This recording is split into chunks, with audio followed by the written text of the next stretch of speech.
Hello, everyone, and welcome in to week 3 of the fantasy football season. And this is the Belly Up Fantasy Live Football Show, episode 16, on none other than September the 16th. So that worked out pretty nicely, I would say. We had a wild week in the NFL, and with that comes a wild week in fantasy football as well. I'm Vince Stover. I am joined, as I am every single week, by the senior writer of the bellyupsports.com, and especially on the fantasy side of things, Kevin Wilson. He's up there on the top, and on the bottom is the co-host of the Third and 10 podcast, amongst other things, and writer, of course, for Belly Up Sports, also Brian Germinaro. Brian, how you doing, man? I'm doing good, but I'm starting to wonder if I'm going to see any of my football teams win a game for me this year. Oh, no. When you're a Giants and Notre Dame fan, things are not going well for you right now. Oh, it's been a rough start. You know, Brian, because I went public and said that Notre Dame was going to win. Mm-hmm. I said that they were going to cover, and I said they were going to go under, at which I was right about none of that. Yeah. So, see, we both had bad Saturdays. Yeah, so Saturday was not a good day for the Wilson household. That's for sure. I picked A&M, so of course good for you, Vince. But it wasn't because of Notre Dame. It was truly because of A&M. No, I think they're really good. So, sure. I did not pick the Giants either, and they go down again. Why would you? Right. But hey, Giants. They looked a lot better, and I got some things to talk about with the Giants later on in the program as well. All right, guys. So we have, we're just continuing to roll through it. We got some fun stuff today. We're bringing back Rotobot AI. We're going to try to ask the bot a question. We're going to beat the bot. We're going to try to this week as well. That'll be a little later in the program. We've got studs and duds. We've got NFL news. We've got injury things to discuss. We've got waiver wire additions. We've got start sits. We've got it all for you tonight here on the program. So let's get things started. It's our opening segment we call the lead block.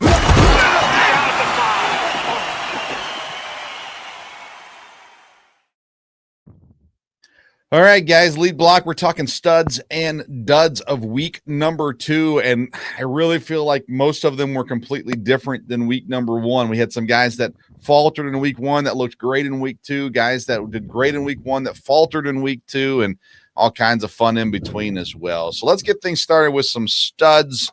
And so if we're going to start with studs, I guess we got to start with Kevin Wilson. Kevin, who's a stud you want to discuss today?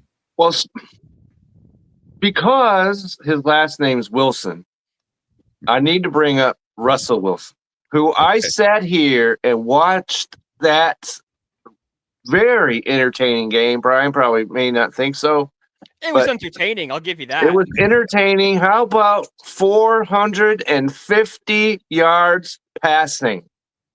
That's the highest total he's ever had. And I think he's like maybe 3 or 4 years younger than I am. And so everybody was ready to bury this guy, but except for that one last pass that he threw, he was absolutely sensational. And so he's got to be the number 1 stud of the entire NFL weekend. An impressive Sunday for sure, because last week we talked about how long do they hold off Jackson Dart. And a game like that makes you think maybe a little longer than what we thought last week as well. All right, Brian, we're going to come back to the Giants. I promise we're going to talk about them in the program. Who's another stud that you have this week? Sticking with the same game, but the other sideline, Javonte Williams, 18 carries, 97 yards, and a touchdown, 6 catches for 33 yards. Depending on scoring, he probably got you around 20 points. And, for everything we said about Williams in the offseason and how that Cowboys backfield's too old, how it's not, not fantasy viable, he's been solid and serviceable so far. I wouldn't be comfortable if he was my starting running back, but as that RB2 flex spot, I'm pretty comfortable putting him there right now. I like it. I like it a lot. Well, let's just stay on course right now. We'll stick with the same game again, and we'll go Wan'Dale Robinson also. Last week, he had 8 targets. 6 of those he was able to catch.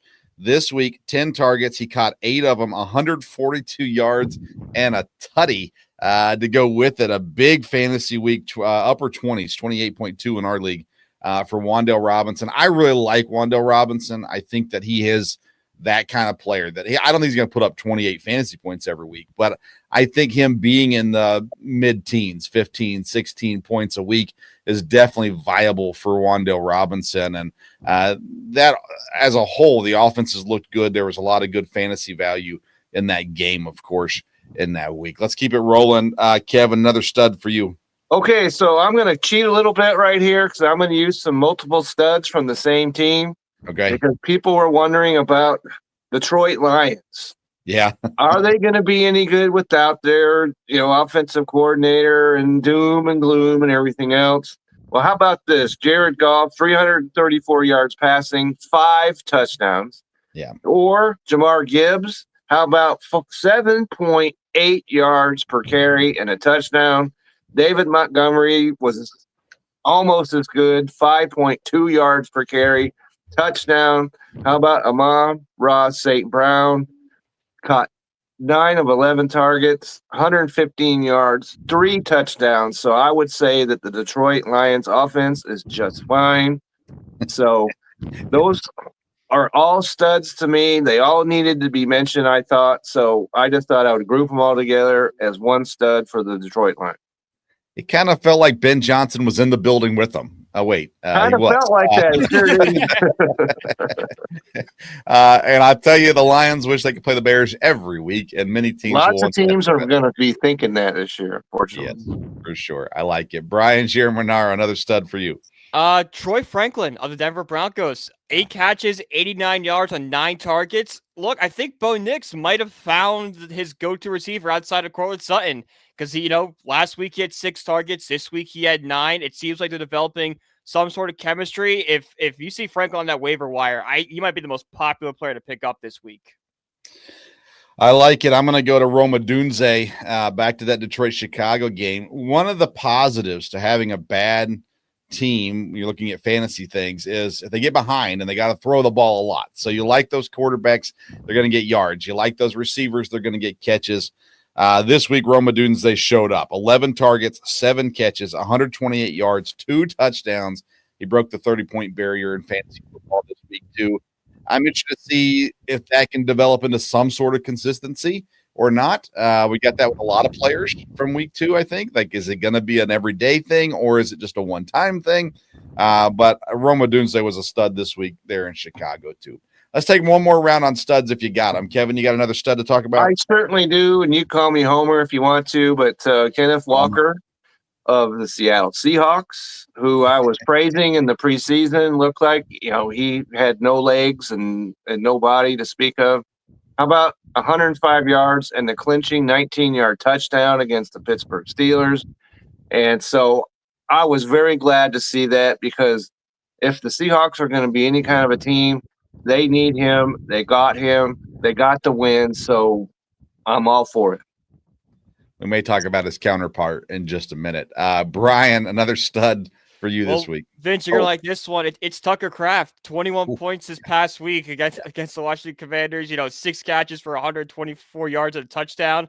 And look, with Jalen Reed out with that broken collarbone, Jordan Love and Matthew Golden still not on the same page yet. We could see Tucker Kraft kind of be the go-to guy in that offense and have a lot of points coming up here.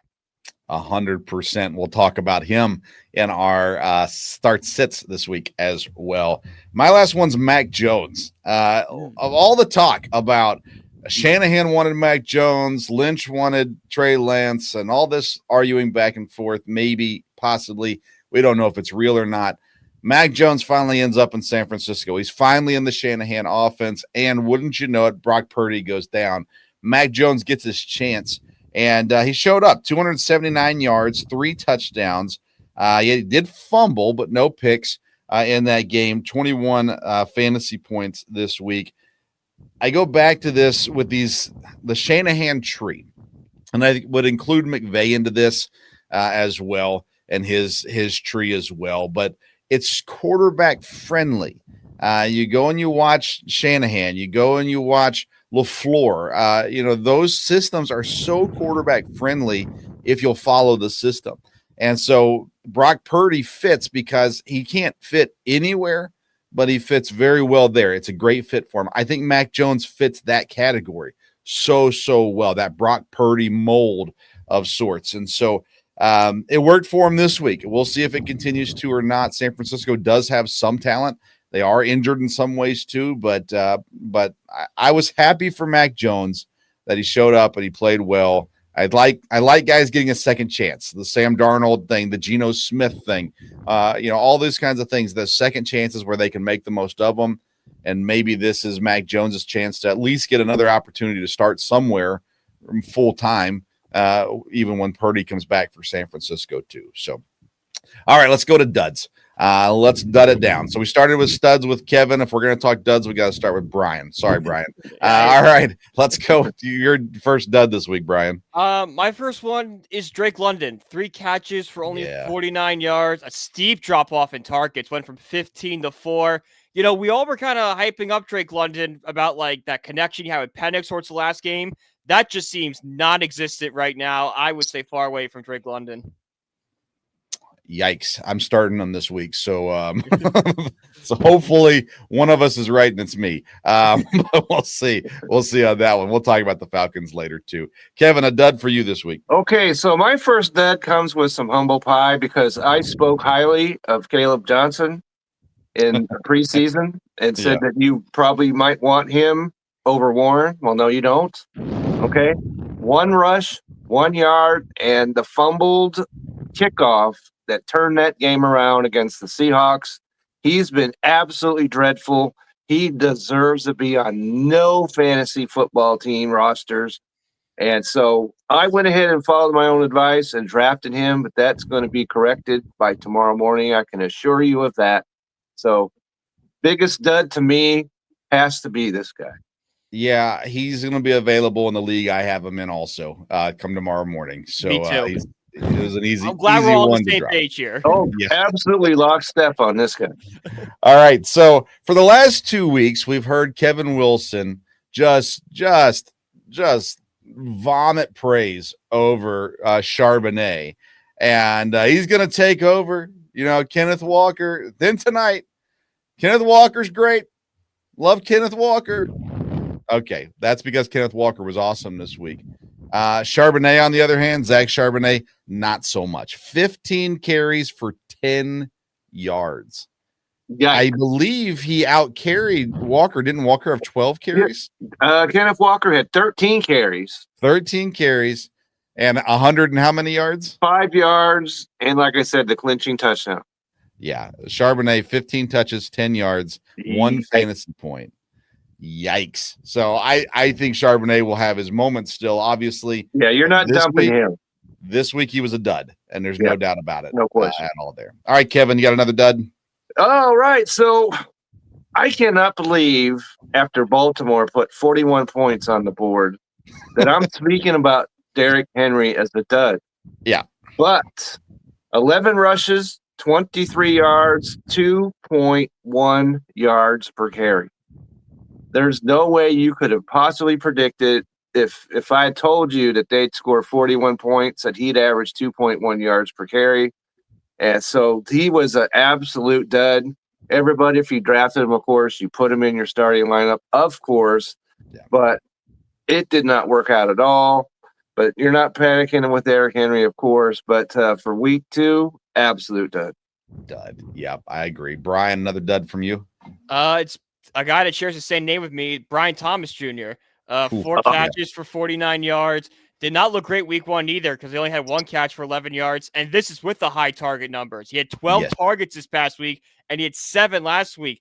For whatever reason, and you could say it's on Trevor Lawrence because he hasn't looked exactly great. He doesn't really know where a line of scrimmage is right now. But I would say I do not like what I'm seeing from Brian Thomas Jr. so far.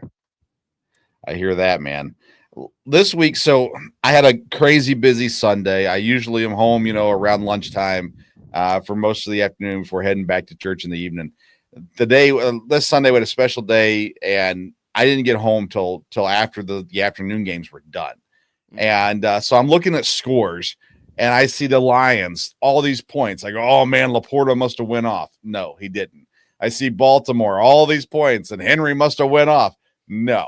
I was going, how do they score all these points? And these studs, typical studs, aren't getting any of this. So I'm with you on those, of course, as well. Rookie running backs, though. This might be a topic on next week's show, but how disappointing have they been so far? We talked about Caleb Johnson already. Marion Hampton hasn't really done anything yet. To be discussed. So we've got all these guys. Ashton Genty didn't have a great week. All these kinds of rookies. And then I go to Denver and RJ Harvey, and I'm going, the guy's not even really getting legit opportunity at this point. 6 carries, 70 yards in week 1. Only 5 touches for 8 yards in week 2 against the Colts for RJ Harvey. So I think we can throw in all the rookie running backs at this point. Yeah. But RJ Harvey to me was a dud this week too. And Colson Loveland, that's a rookie tight end, but Colson Loveland, not great as well. Mark Andrews, he's not a rookie, but gracious, come on, man. So we'll talk about all these guys coming up. Plenty of duds to go around in week number 2. Let's just put it that way there as well. So there you go. Studs and duds from week number 2. We'll see if they turn around in week number 3 or not. And I'm sure we'll cover some of them, if not many of them, in our start and sit segment here, and maybe even our waiver wire discussion as well. All right, let's head into segment 2. It's called the Cover 2.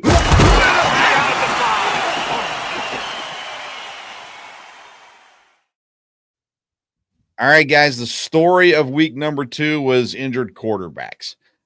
Joe Burrow, let's start there. What a blow this is to Cincinnati. They didn't look good even with them, and I can't imagine Jake Browning's going to take them to the promised land with many weeks as he's going to have to play if they don't add somebody else, legit someone else. They brought Desmond Ridder in off the practice squad, but we're not counting No. I think Mike White got brought in too. Who did?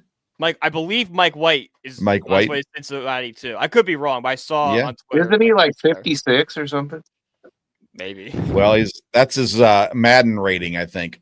So when you look at these guys, it's Jake Browning's show right now, of course. But let's talk about just the blow. What a bad offseason for Cincinnati, and then now 2 weeks in, they lose their all everything quarterback in Joe Burrow again to injury as well. Brian, your thoughts on Burrow and what's left in Cincinnati? I mean, my first thought is that the word turf toe needs a rebrand because it's a super serious injury and it sounds hilarious and sounds like athlete's foot. But no, this is a major blow to Cincinnati. And just even if you're like a Jamar Chase owner or a T. Higgins owner, you got to be scrambling too because, whatever quarterback they bring in, they're not going to be able to dish get the ball out to all those receivers. They're not, all those numbers go down. The only person that might get a little bump is Chase Brown if they start to go more run heavy style. Interesting take. Kevin, Bengals. Well, I drafted Joe Burrow, as Blaine was more than happy to point out to me. But so that's not a good thing. And so with Jake Browning, I'm going to go a different direction because if you're looking for a tight end, perhaps Noah Fant is the way you want to look for, a guy that's got no skills really. Okay. Likes to throw to the tight end because it's an easy, throw. So Noah, would be a guy that you might want to look at. But beyond that, it's pretty much, it's damaging to all Cincinnati, players, fantasy or otherwise. Yeah. And even though they're 2-0, right, they have not looked good. And so I think the sky is going to fall, and it's going to fall hard on the Bengals, unfortunately. And so they're talking about, they just need to keep the boat afloat. But we're talking December. Right. Before he could come back. The season's going to be in the ditch by the time that rolls around. And if that's the case, then you're just going to want to keep him off the field altogether, in my opinion. Sure. Yeah, they're already out of it. Just go ahead and get the best draft pick possible and go from there on it.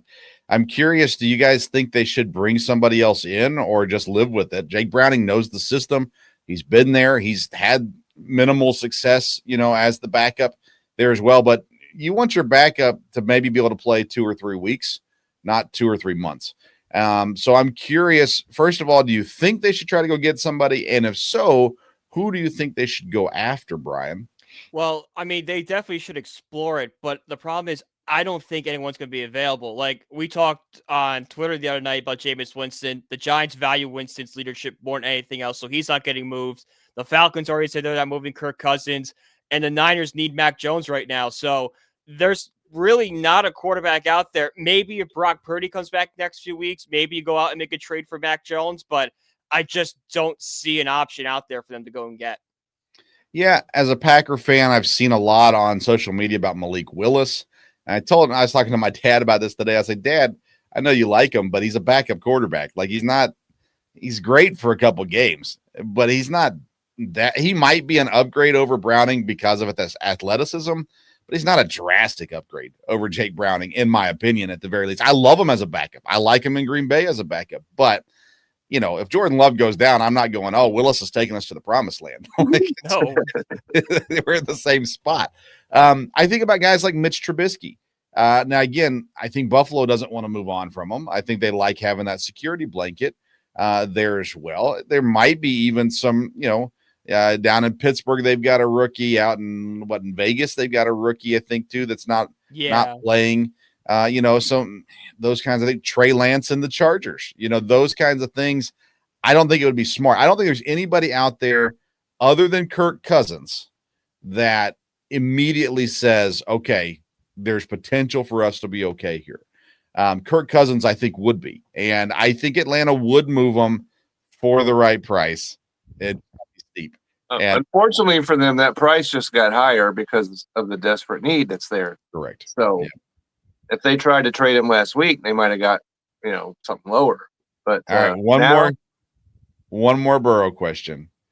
I have to believe it's completely out of the question, but why not ask it, right? Tom Brady still sitting there. No, that. I mean, he's playing flag football in Saudi Arabia, so he's still in somewhat football shape. That would be crazy. It's not going to happen. That plane is. It was in a beautiful city, maybe. But at this point, Geno Smith might be available for trade. Tom Brady might be involved in the trade, just from a management perspective. But there's options and not great options. I can't think of. I was thinking, what if the Seahawks say, you know what? We've seen enough. We want to go with Jalen Monroe, and they'll trade Sam Darnold over there. I don't think that's happening. Not happening. That's not happening. Then how's the money work with their cap, though? Right.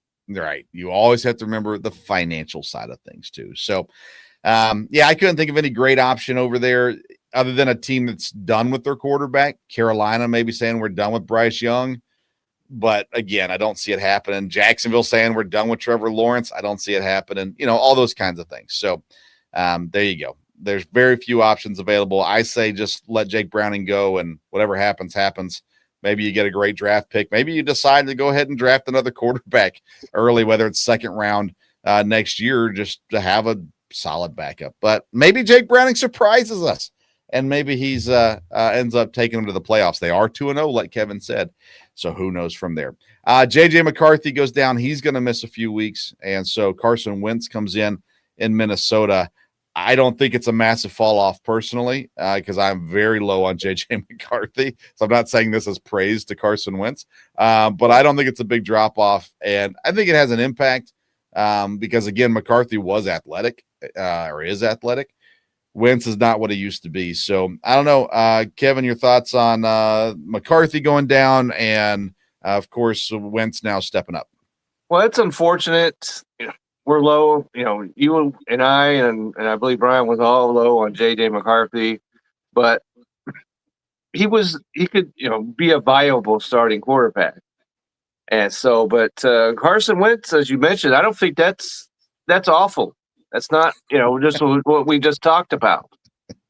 And we've seen Carson, he was a starter. And, unfortunate with the injuries and everything else, if he can be healthy, I think that could do some work, keep the team, they couldn't look any worse than they did in that last game. 6 points, that's not going to cut it. But so I think things could be all right in Minnesota. Maybe, certainly not great, but okay, there's worse options than Wentz, I think. And if that hadn't happened to J.J. McCarthy, would Wentz be a solution to what we just talked about? But now that's off the bench. Yeah. So I think they're going to be okay. But as I always say, okay is not the bar.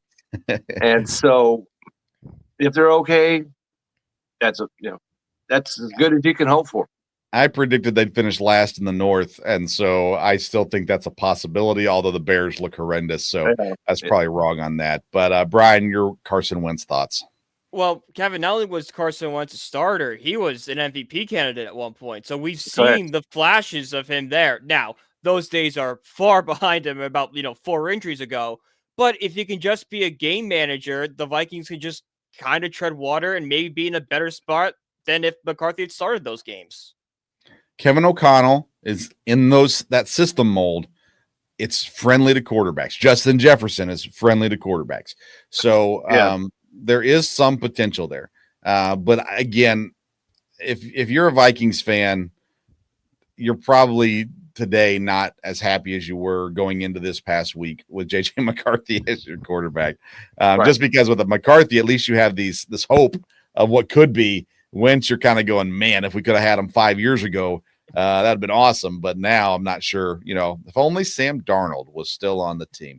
Anyways, moving on from that. Fields and Jaden Daniels both have questionable marks on them for this week. Injuries there also not as concerning, of course, as these other guys, not going to miss the same kind of time as these other guys if they miss time. How concerning is it to you, though, both in the Jets for Fields, Washington for Jaden Daniels, with these just, getting banged up this early in the season, Brian? I definitely think the Daniels injury is more concerning. Like, every time you hear a concussion, you're concerning. But, like, once you kind of pass the concussion protocol and all that stuff, it doesn't linger with you. With this knee sprain, we don't know how long it could linger. Could it linger for maybe, a couple days? It could be something that bothers him the entire season, especially if it continues to be hit. So the Daniels injury is definitely more concerning, especially with Daniels being the more mobile quarterback and being, needing that rushing to help him out, especially in fantasy. Yeah. Kevin, your thoughts? I'm going to go the other way because, I was starting to come around on Mr. Justin Fields just last week, but 3 of 11, 27 yards is what he had when he got hurt. And I'm really concerned about, let's say that he comes back and he's 100%, but once you get your bell rung a little bit, you might get a little hesitant, maybe not sure because his legs is what gives him any fantasy value whatsoever, but maybe he's a little bit more hesitant now. And so I'm really concerned and want to see him get out there on the field and demonstrate that he's fully capable of what he did in game 1.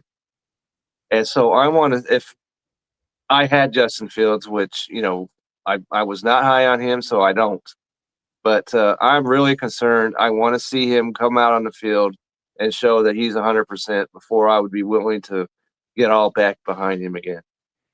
Fair enough.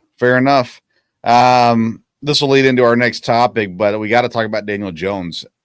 Week 1, we go, okay, all right, we've seen flashes in the pan before. Now week 2 comes and he gets a big win and looks really good again. So we'll again start with Brian on this one. Yeah. What are we thinking about Daniel Jones, and not just him, but what that means for the Indianapolis Colts? I think Daniel Jones is starting to prove that he could be a solid game manager, and in that offense, he's working. Now, the one concern I have, and Nate did bring this out on the podcast, is he was 95% of his throws were to his first read. That was a big problem he had in New York, was staring down receivers. So far, it's not reared its ugly head yet. But if that he needs to start progressing, start going through the motions. You can't have 95% of your throws to the first read and expect it to work all season long. So once a team figures that out, that might cause some problems for Daniel Jones and the Colts. Yeah. And if Jonathan Taylor will do what he did this week too, that helps Daniel Jones a lot. Yeah, defense did some really good stuff too for Indianapolis. I thought they were headed towards a coaching fire, and it still could happen, of course, but I'm not an anti-Indy guy, so I'm kind of happy when they do well. I love Jonathan Taylor. And I don't like the coach, but nonetheless, so far it's looked good in Indianapolis. But that brings us to this next topic, and that next topic is biggest surprise of the season so far. We're only 2 weeks in, so there's a lot still to come. But I'm intrigued to hear your guys' thoughts on your biggest surprise, whether it's good or bad, so far in this short season. Kevin, what's been the biggest surprise for you so far? How about if I had told you before the season began, we were just talking about Daniel Jones, and what if I had said before the season began that 2 games in that the Indianapolis Colts would not punt one time? Yeah. Not once through 2 games has the punter. He might as well be out, in the stands selling up, lemonade or whatever. Right. He's been absolutely unnecessary. And so there can't be a bigger surprise to me than that the Colts have been able to play 2 games. They've won 2 games and no punts whatsoever. That's a mind blower to me. I like it. Brian, what's been the biggest surprise to you so far this season? Well, I don't think it surprised anybody. The Chargers are 2-0. They seem like a really good team on paper. What's surprising is how they're doing it, and that's through the air. I think we all thought the Chargers were going to be a very run-heavy team. They brought in Mario Hampton. That line got beefed up. They have Najee Harris, and we kind of thought this would be a run-first team. But through 2 weeks of the season, they had the 4th most passing yards in the league. Keenan Allen has, found the fountain of youth and have a renaissance so far. So this Chargers team is winning through the air. That's pretty surprising. Yeah, I like that one too. To me, it's Houston. I really expected Stroud to bounce back, and it's starting to look like maybe we know who he is, which I don't like. Yeah. I want him to be better. Yeah. If you know who he is and he's Lamar Jackson, that's fine. Yeah, but he's looking more like Justin Fields. Yeah. Yeah, he's more of a Fields quarterback right now. I tie that into the Ohio State quarterback situation. I really expected they have some really good weapons over there in Houston. And I just expected it to look better. It didn't look horrible this past week, but I expected him to be a top tier, top 5, top 6, top 7 quarterback. He's just not looking like it at all. And it concerns me, especially that division is so open right now. And to struggle like this, they got to be tearing their hair out down there in Houston as well. Outside of that, I look at Kansas City. They're 0-2. It doesn't totally surprise me. But I thought they've actually looked better than I thought they were going to look. And they're still 0-2. And on the flip side, Philadelphia's 2-0. And man, they've not looked good. Yet they've still been able to squeak out some wins there. So both of those teams, Super Bowl teams, of course. I guess I'm a little surprised with how they're looking, maybe even more so than what the outcome has been so far this season on there as well. All right, we're going to hold the quarterback conversation for another day. We're going to talk about some guys. Well, let's run through this quickly. We're not going to go very deep on this, but I want to know a couple of guys, your guys' thoughts on him. Bryce Young so far, just quick hitters here. Bryce Young, Brian, how you feeling about him 2 weeks in? Not great. I thought it'd be a big season for him, but it looks more like rookie season Bryce Young than what we saw last year. So, Kevin, does that mean coach is getting fired or they're going new quarterback? Well, how many coaches can you have? And I'm a little bit more encouraged than Brian is about his performance. Okay. Because he didn't look that as awful in that. As a matter of fact, I've got him down as being a potential starter this week. So I liked what I was seeing in the bigger picture. Sure. So I'm not nearly as down on Bryce Young. No, I have Bryce Young as a sit. I'm sorry. But still. That makes more sense. Yeah, he passed. But Ted had a good week. He looked good, and Ted has looked good. Yeah. He's a starter for me. So Sanders, I'm not all that down looked on good. him. He's looked better than I probably thought he might. But there's still some hope for me when it comes to Bryce Young. Okay, Michael Penix, Kevin, how you feeling about him right now? If it hadn't been for Minnesota, there would be not a lot to get excited here, I don't think. Because they lose to Tampa and go up there and Minnesota falls apart. And so I need to see more from Michael Penix. I thought that we didn't know what he was going to be, and I thought there would be some caution that you would need to exercise here. I still think that's the case when it comes to him. Brian, do you feel the same way about Michael Penix? Yeah, pretty much. I don't see him as a reliable fantasy starter right now.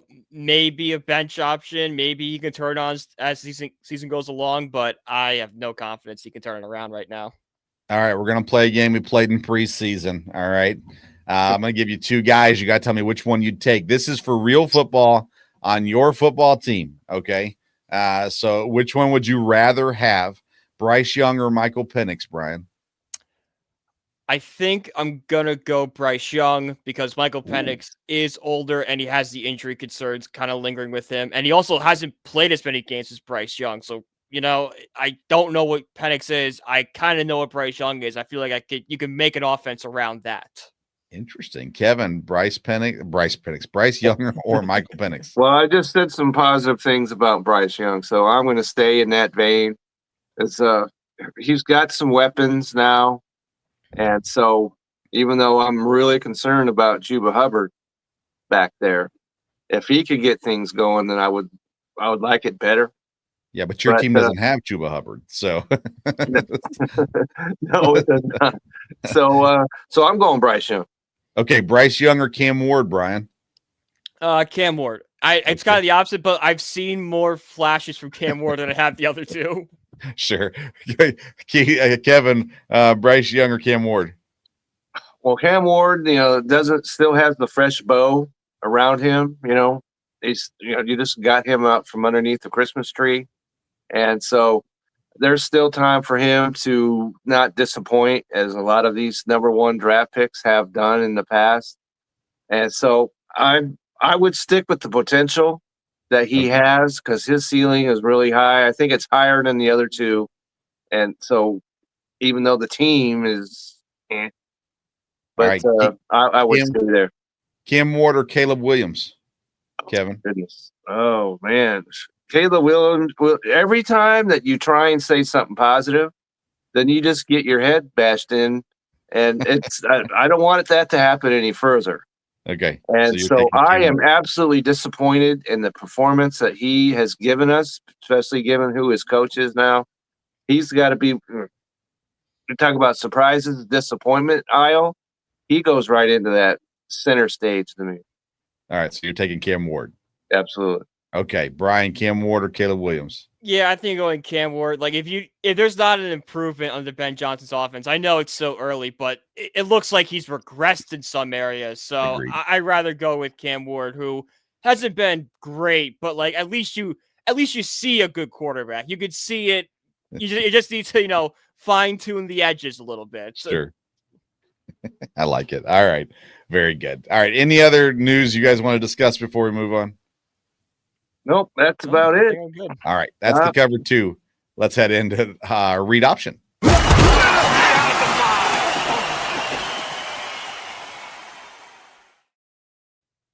All right, for our read option this week, it is sit and start time. We're going to try to do it differently. Let's see if it works. Sit and starts for the NFC.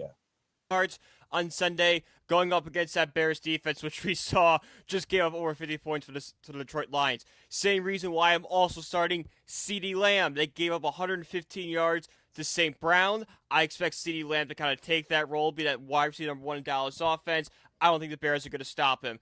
And finally, give me Devontae Smith. Look, I know that the Eagles offense looks a bit stale right now, but even with that, Devontae Smith had a good game, 4 catches, 53 yards. That Rams secondary gave up over 50 yards to multiple Titans receivers.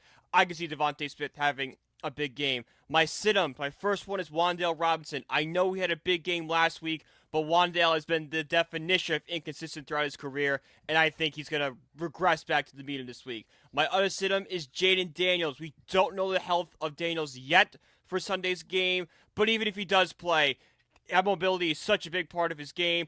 I don't expect him to be able to put good numbers. So I would sit Daniels. And if he doesn't play, I would sit any Washington Commanders receiver. Greetings, everyone. Welcome into my starts and sits edition for the NFC South. Let's get to the starts. Juwan Johnson, New Orleans tight end, who caught 5 passes and a touchdown in his last game, goes up against the Seattle Seahawks, who gave up 7 catches to the Pittsburgh tight ends. Great matchup there. Ted McMillan, Carolina wide receiver. Bryce Young was able to throw the ball all over the place, even though this is a more difficult matchup, should be able to get it to Tet. So if you got him, start him. Bucky Irving, excellent game on Monday night. 71 yards rushing, caught all 6 passes, 50 yards. The Jets, need I say more? So he's a start there. Sits Chuba Hubbard, Carolina running back, has averaged 3.6 and 3 yards per carry in his first 2 games. That's not looking good. I need to see more out of him. Brandon Cooks, New Orleans wide receiver, over there, caught just 2 passes against San Francisco. Goes up against Seattle. They've got an excellent defense. You don't want him in your lineup. Bryce Young, I mentioned him a little bit ago, but that's a much more difficult matchup. You don't want him in your lineup against Atlanta because they held J.J. McCarthy to just 158 yards and 2 interceptions. So those are your starts and sits. Everyone enjoy the games. All right, here is your start and sit for the NFC North in week 3. Tucker Kraft of the Green Bay Packers is our first start. He leads the team in targets and catches, in yards and touchdowns. He is a play every single week. Be tight end 1 for the rest of the season. Maybe not quite that far, but start Tucker Kraft. Start David Montgomery, Detroit Lions running back. While Gibbs is clearly running back 1, Montgomery has 82 yards. He also has 5 receptions so far on the season. He's not yet scored a touchdown, but the Ravens are going to give up some yards and maybe even a touchdown this week to David Montgomery. Obviously, Gibbs you're playing all the time. Montgomery, I think, is a good start this week. And then my last start in the NFC North is the Vikings defense. That's right. They're going up against Jake Browning and the Cincinnati Bengals. Browning has 14 touchdowns and 10 picks in his career, and he only averages 7.9 yards per completion. Let's sit Colston Loveland. He's only been targeted 3 times so far this year. And we're also sitting Matthew Golden for the Green Bay Packers. He, even with Reed injured, only getting limited opportunities, 4 targets over the first 2 weeks. That's the starts and sits for the NFC North. Hey everyone, are you looking for some starts or sits from players from the NFC West going into week 3? Here are your starts. We are going to start with Mac Jones. If you're in a 2-quarterback league, you want this guy in your roster. He threw for 344 yards against New Orleans. He goes up against an Arizona defense who gave up 328 yards to Bryce Young. Then you've got James Conner, who hasn't got it going yet, but did score a TD. Goes up against the 49ers. Kamara, 94 yards in that game. And then you want Kenneth Walker, Seattle Seahawks, who finally showed up, had 105 yards and the clinching touchdown. And he goes up against New Orleans, and he gave CMC, had 4.2 yards per carry against them. That's a great matchup. Sits, on the other hand, Tyler Higbee, tight end of the Los Angeles Rams. 4 passes he caught, 37 yards. Goes up against the Philadelphia defense. Not a good matchup. All Seattle tight ends, you want to bench them because they had 4 catches against Pittsburgh, and they goes up against the New Orleans defense who gave up just 6 catches to all the San Francisco tight ends. And then Trey Benson of Arizona, who had 3 rushes for just 14 yards. James Conner got 11 rushes, much more touches. San Francisco is not a good matchup for him, so you're going to want to sit him for sure. So there are your starts and sits for the NFC West. Everybody enjoy the game. All right, let's go now to the AFC and see what we got going on there. Is Ramondre Stevenson. A little bit of surprise. We all kind of thought Trayvon Henderson was going to take over that RB1 role for him. That has not been the case, as Stevenson has proven he's still the RB1. Plus, Steelers have allowed over 100 yards, rushing yards in every game they played this season. My second one is Breece Hall. I know he struggled this past week, but with the Justin Fields injury, I feel they're going to have to lean on Breece Hall a lot more in that running game, especially with the uncertainty of Tyrod Taylor. He's also been injury prone in his career. I expect him to return to that bell cow role. And my third one is Josh Allen. Look, I know that's kind of seems simple, but that Dolphins defense looks horrific, has given up big games to every quarterback they play. Josh Allen looks like the MVP again this year. Start him. My sit-ems, Devon Achane. The Bills bottled up Breece Hall for 29 yards last week, and most of Achane's yards came off receiving. I don't see him repeating that. My second one is Jaden Waddle. The Bills have been pretty good at covering multiple receivers for the against on their defense. I think Jaden Waddle is going to struggle yet again. All right, let's do starts and sits for the AFC North now. Start Jamar Chase. You say he's pick number 1 overall. I know, but some people are afraid with Jake Browning. Jamar Chase is still going to eat. In his 12 games with Jake Browning in the past, he has 72 catches, 793 yards, and 5 touchdowns. Make sure you have him in your lineup. Calvin Austin III in Pittsburgh is my next start. He is second on the team in targets, and he has the trust of Aaron Rodgers. He's a must-play this week as well. Then my third start is Rashad Bateman, Baltimore Ravens. Second on the team in targets, which is going to pay off very soon, and maybe even this week. Start Rashad Bateman. For sits, we're going Jerome Ford in Cleveland. The rookies are taking over. Ford is now third on the depth chart and probably no longer a viable play for the rest of the season unless injuries occur. And then Mark Andrews, tight end, Baltimore. Listen, put his face on a milk carton. He only has 2 catches for 7 yards in 2 games so far this season. We're benching Mark Andrews until further notice. That's the AFC North. Stars and sit-ems for the AFC South. My first start is Tyler Warren. Has become Daniel Jones' go-to target in Indianapolis. 11 receptions, 155 yards. No touchdowns yet, but if he continues to be fed the ball, he will eventually get in the end zone. My second starter is, shocking enough, Daniel Jones. This Titans defense gave him 50 points all season. Jones has proven that he can be a reliable starter for this team. Give me Daniel Jones.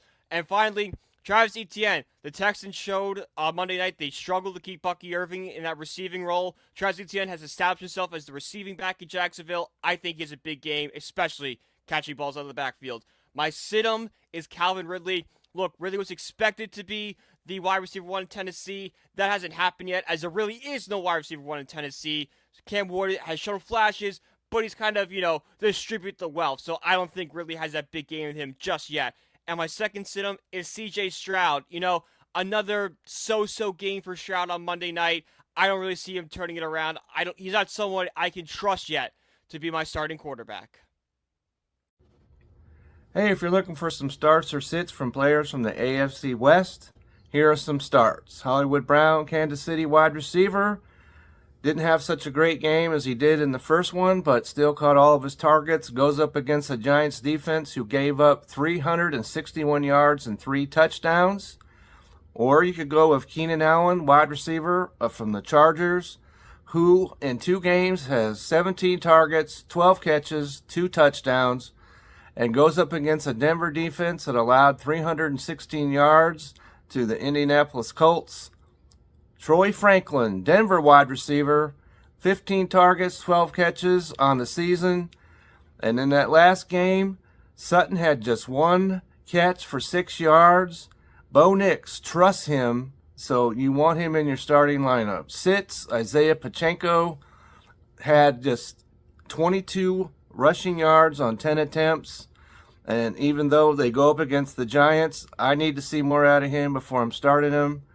Orion Hampton, Chargers running back, has not been impressive in his 2 first games and goes up against Denver. Don't like the matchup.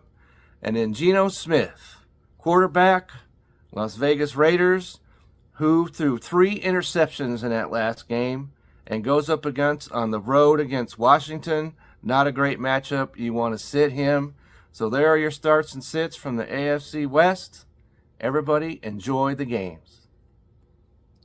All right, there you go. Starts and sits for this week, week number 3, right there for you. And feel free to drop your comments on who you think should be starting and who you think should be sitting this week as well. All right, that is it for the read option. Let's head into the red zone.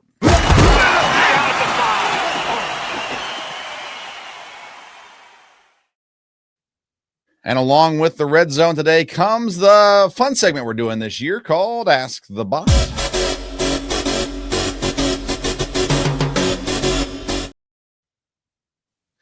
Ask the Bot is presented by Rotobot AI. Rotobot is an AI fantasy football platform that equips users to make decisions faster and smarter. Rotobot AI is able to recognize each user's unique scenario and tailor roster advice based on that. Sits and starts, trades and waivers, and of course, on top of that, the great data element that AI brings as well. Download the Rotobot AI app. Use code BELLYUP. You're going to get a 1 week free.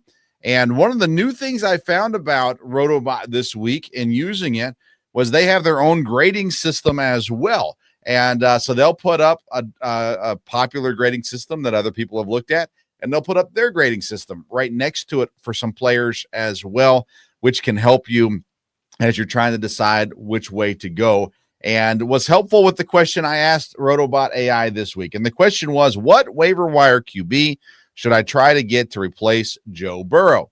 Their response was the top waiver wire quarterback to target as a replacement for Joe Burrow is Daniel Jones. I think that's a great pick for sure. He has the highest waiver score among QBs at 83.4. Again, that's Rotobot's scoring. They give some stats, another rating, and then their rating, so you can kind of look at some different things. But it says indicating strong demand in recent performances. Jones boasts a 71.4% completion rate through 2 weeks, 588 passing yards, and a QBR of 80.9, which is sixth in the league. He also adds a rushing upside with 3 rushing touchdowns and benefits from a Colts offense designed to maximize his strengths with quick reads and play action. All that came from just one simple question to Rotobot AI. They also offer other options, including Michael Penix Jr., solid efficiency, and upcoming increased volume potential for him as an option if Daniel Jones is already claimed in your league. All right, guys, I want to go through some not starts and sits, but waiver wire ads this week that you guys have to pass on to people. I've got a couple if you do not mention them, but I'm going to let you guys go first. Kevin Wilson, who should we add this week in fantasy football? Okay, so I'm right there with the IA right there. Daniel Jones is at the top of my list, and but he's at 21.2% rostered, so he may not be available in a lot of leagues. If he is, you want him. If he's not, I'm going to be accused of being the old homer guy again, because Sam Darnold is at 7.3% rostered and looking much more comfortable in that offense to me. New Orleans at home this weekend, that's your key right there. So if you can't get Daniel Jones, then I'm going to go Sam Darnold up next. I like that one, Kevin. I have Darnold in a league where I was looking at maybe adding another quarterback this week because I believe Justin Fields is the other quarterback in that league. And I saw New Orleans on the schedule. I said, I think I'm good with Sam Darnold this week for sure. Brian, who's somebody we should add this week, or a couple guys we can add? I got a couple. One I mentioned more, Troy Franklin. He looks like he's Denver's number 2 target. Number 2, I kind of want to get out ahead of it, is Tutton for the Jaguars. He hasn't looked great so far, but he's going to be that RB2 in Jacksonville now. Maybe you get him, you stash him on the bench for a little bit, and you just kind of play it out and see what happens. And then number 3, I know I said you should sit him this week, but Wan'Dale Robinson, if Russell Wilson can continue to turn the clock back like this and you keep throwing up those air balls, I think he's going to have a good season. Let me throw 2 guys at you that you guys didn't mention. Jordan Mason in Minnesota. Aaron Jones goes on the IL today. So now it's basically Jordan Mason, the only guy that's had touches this season. Cam Akers comes back on. He was with them before, so he's back up. But I love Jordan Mason right now as an option for you at running back. I like him better than Aaron Jones anyhow. Now he's going to get the large majority of touches there in Minnesota. And then I got to ask Cam Scatterbo. Like, he led the team in carries this last week against Dallas. And I still like Tyrone Tracy to a degree also, but he gets the touchdown. He gets the large majority of the carry. Only 11 touches, but Tyrone Tracy had 5 behind him. So I'm curious. I'll ask both of you, but Brian, we'll start with you. Like, is it time to go ahead and get ahead of it with someone else with down there and Basal Tootin down there in Jacksonville? Same thing in New York. Do we go ahead and get ahead of this one and throw Cam on the roster? Definitely, because I think he definitely earned Brian Daboll's trust this week with what he did. Like, they had designed runs with him. They weren't afraid to use him in the passing game. I know it didn't work out great, but Russ did look for him a few times on those screen passes. So Cam Scotty is definitely a guy I would get ahead of him because I think he's going to have an even bigger role as the season goes along. Yeah, 2 catches for 14 yards, 3 targets. Tyrone Tracy only had 4 catches for 36 yards, 5 targets. So even if they use Tracy as the more receiving guy, it really looks like they're starting to make a transition there. Kevin, your thoughts on rookie Cam Scatterbo? With all these other rookies kind of discouraging us, maybe Cam's going to step in and get some solid play time in New York. I think so, because that one run that he had where he went down at the 1 yard line, if he had gotten that over 1 more yard further than his fantasy today we would have been talking about it earlier in our studs probably. And so I was all, hey, Tracy, I'm in on him, but don't throw him out with the bathwater just yet. But if Cam is available, then I would certainly look at getting him, because I mentioned earlier I got Johnson on my fantasy team. That's going to get purged, and so if he's sitting there, and I don't believe he is, but if he's sitting there, that's something you got to seriously look at. And then I also want to talk about Quinshon Judkins. He gets his first action. He gets the most carries of anybody else on the team, 10 carries, 61 yards. Dylan Sampson had 4 touches. Jerome Ford had 6 touches. Then this week they come out with the depth chart, and Jerome Ford drops down to number 3 on the depth chart. Judkins number 1, Sampson number 2.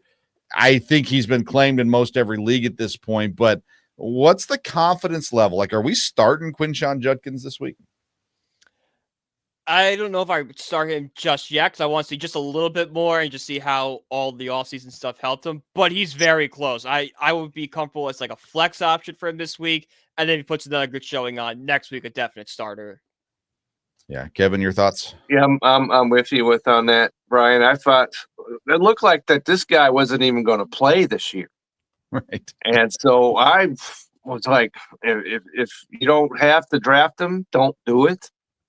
But now that we're past that, if he's sitting there, and which I can't imagine he is, but if he's sitting there, you want him.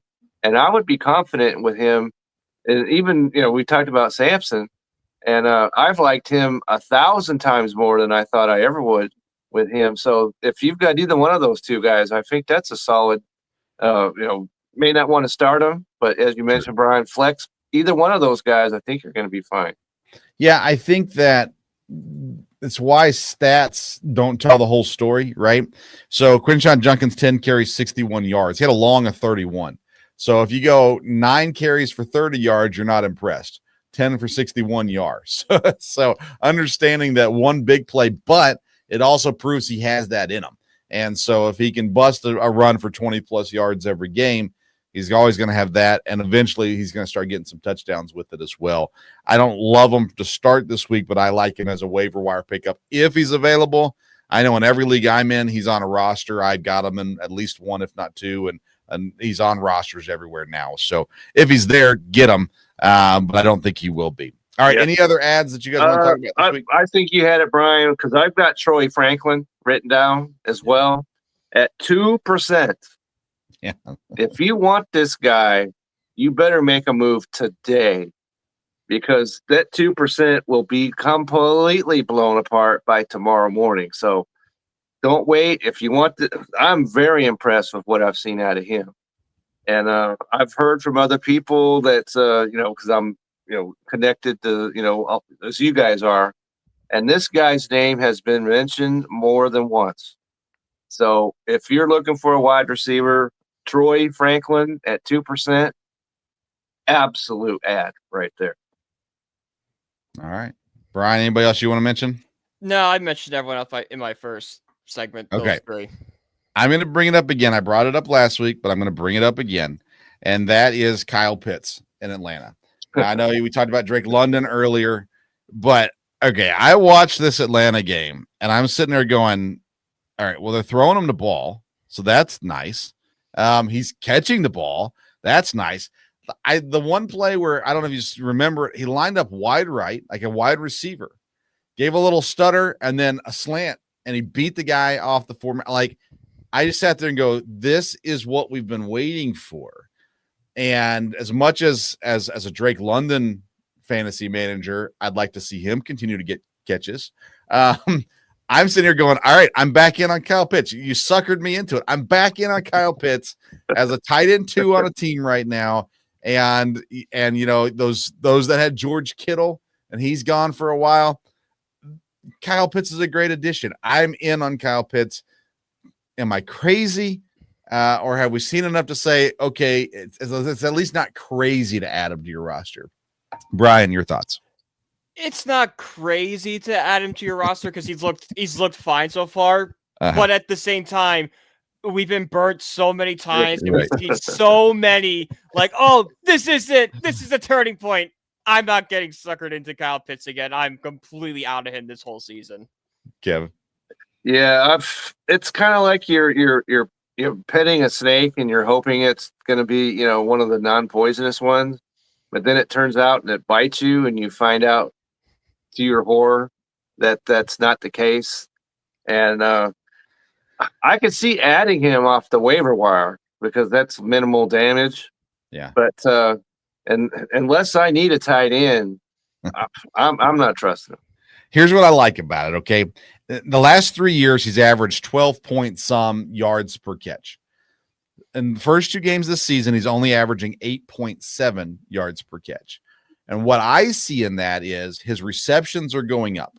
His yards may not be, but his receptions are. And if you're in a PPR league, there's value in that. They're not looking, it's the offense. They're not doing the same thing that they've done in the past with him. They're not running him way down the field. They're saying, you beat your guy off the line, quick hitter, get him the ball, and let's see if we can use his athleticism to make some things happen after that as well. So I'm high on Pitts. There are better tight ends out there than Kyle Pitts, but I'm high on Pitts. I'm back in, and let's see if I get burned again or it all works out just fine. All right, that is the red zone, and that brings us to our final segment of the night. It's a new one we've added this year, and it's called Beat the Bot.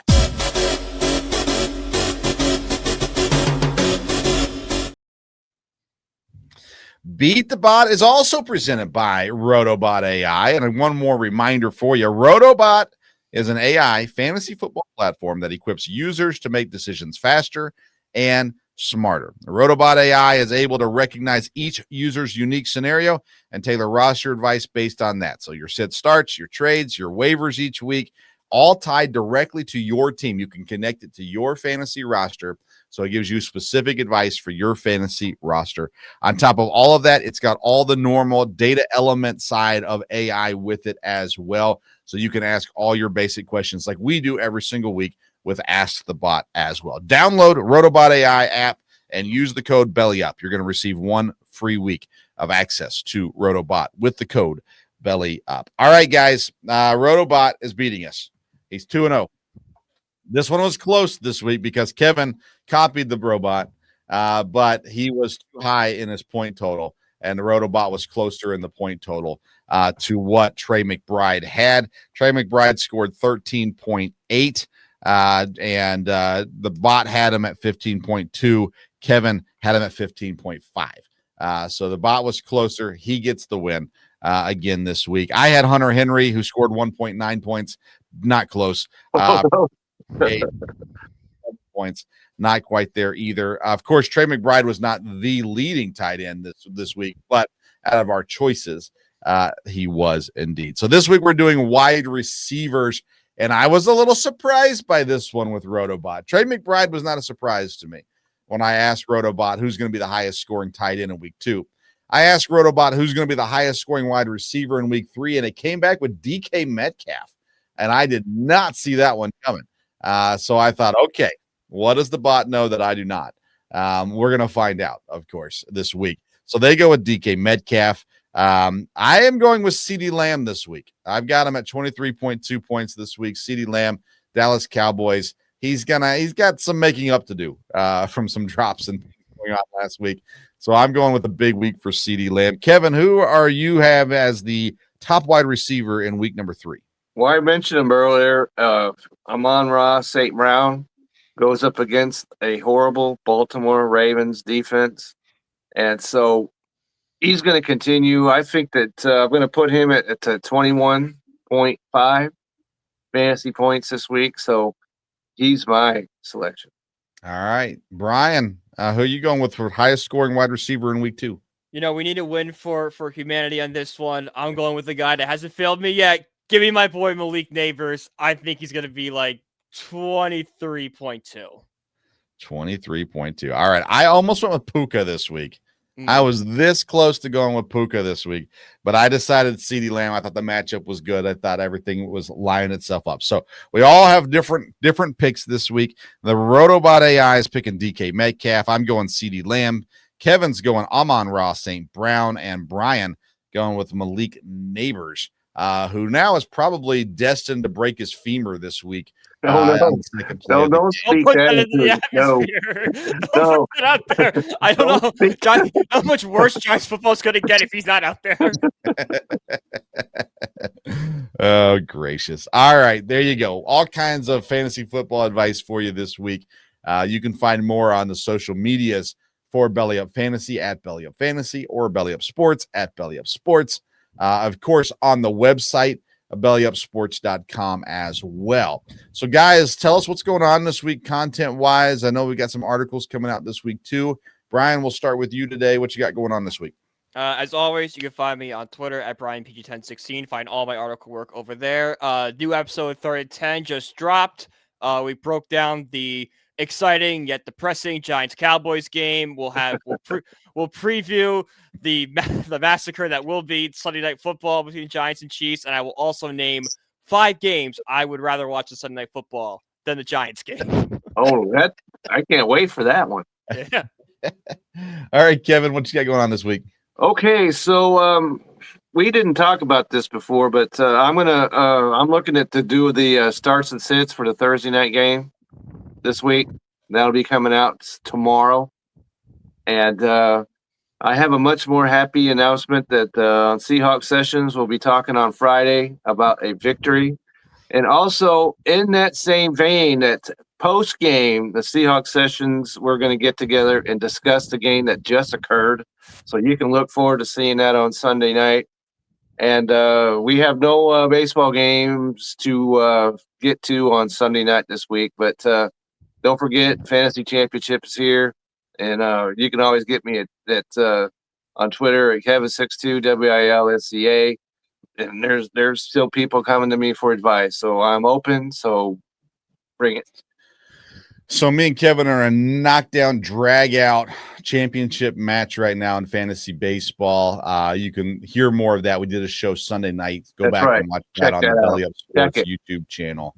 And me and Dad are fighting in another league as well. And me and a friend of mine are battling in another league. That's right. I'm bragging. 3 championships right now I'm going for in fantasy baseball. But no fantasy baseball show this coming Sunday. So go back and listen to this past week's, of course, for that Thursday night, earlier Thursday night, actually. So we're going, I think, around 5:30 Eastern time. My dad and I will go live with the Sports Stove football show. We'll talk about the Thursday night football game, plus the weekend ahead, college football and the NFL. We got lots of picks coming up. College football, we're picking Texas Tech, Utah, Auburn, Oklahoma, Illinois, Indiana, Tulane, Ole Miss, SMU, TCU. And in the NFL, we're picking the primetime games, plus a couple extra as well. And this year, we're giving your survivor pool pick, trying to help you get your survival pool correct. And so far, so good. We haven't led you astray just yet. And by the way, Kevin, you're going to appreciate mine this week because it's someone playing New Orleans. So nonetheless, we go that route on Thursday nights as well. Hopefully you'll join us for that. If you can't catch it live, it'll be available on the Belly Up Sports YouTube channel or the Sports Stove Football Show podcast as well.